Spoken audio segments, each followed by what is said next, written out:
বয়সে অনেক বড় ছিলাম। আচ্ছা ভাই, আপনি আপুকে নিয়ে বের হন না, এটা কারণ কি? বের হই না কারণ লাস্ট 1-2 মাস আমি আমার বিজনেসের কাজে প্রচুর পরিমাণ ব্যস্ত ছিলাম, তো যার কারণে ওকে তেমন একটা সময় দেওয়া হচ্ছে না। এর আগে অনেক ঘুরছি, এখন পুরো টাইমটা হচ্ছে আমি বিজনেস নিয়ে ব্যস্ত। তো আজকে সময় করে ভাবলাম চলে আসি করে হচ্ছে না, দেন চলে আসলাম।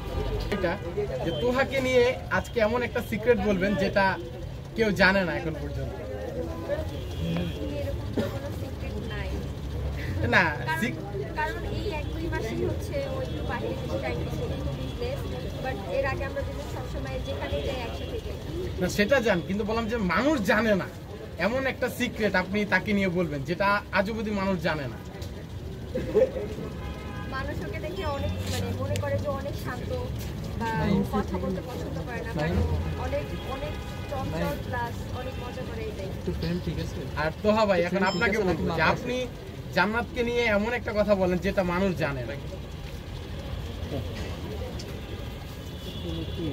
এটা হচ্ছে মূলত জান্নাত যখন ঘুমাইলে আমার একটা চর লাগছে মেরা দেয়, ঘুমের ঘরে চর লাগছে মেরা।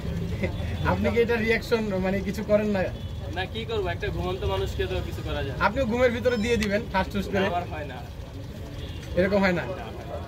আপনাদের জীবনের একটা স্মরণীয় ঘটনা বলেন।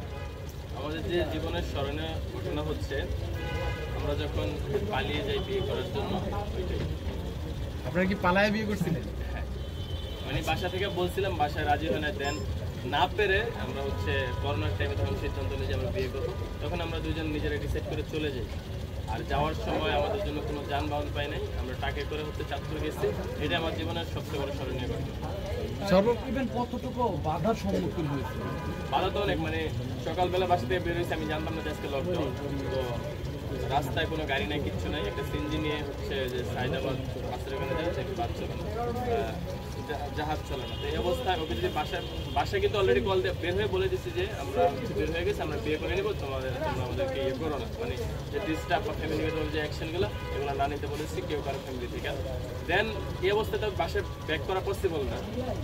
তো আমরা কী করছি, একদম সকাল 10টায় বেরোয়েছি, সন্ধ্যা 5টা পর্যন্ত আমরা রাস্তা ওয়েট করছি, কোনো গাড়ি ঘোড়া পাই নাই। একটা ট্রাক পাইছি, ট্রাকে কিছু মানুষজন ছিল, তো ওই অবস্থায় ট্রাকে করে হচ্ছে উঠে চলে গেছে। এই যে ভালোবাসার একটা স্টোরি শোনালেন আমাদেরকে, যে কত ত্যাগ স্বীকার করেছেন, ভালোবাসার শুরুটা হয়েছিল কার মাধ্যমে?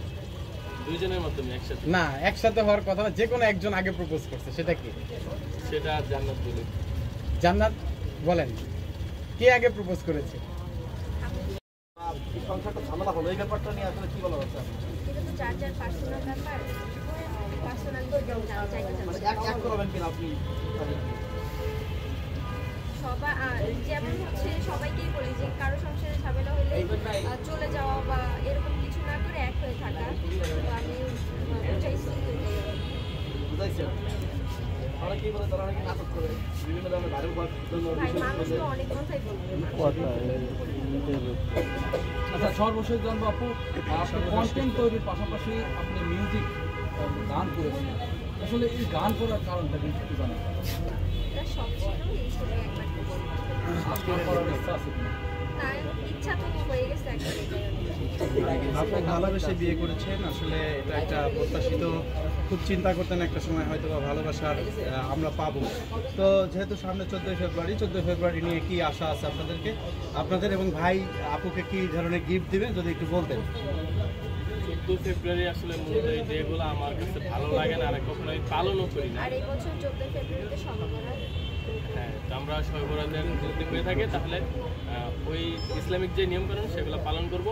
যারা জনপ্রিয় হয় বলতে জনপ্রিয় হাজার হাজার মানুষ না, যারা কাপল ব্লগ করে, যেমন স্বামী স্ত্রী মিলে যারা যে কজন আমরা সেলিব্রিটি হতে দেখলাম, ম্যাক্সিমামে দেখি কাপল এই সেলুনের ব্যবসাটা করে। তো এটার গুমরটা একটু বলে যাবেন।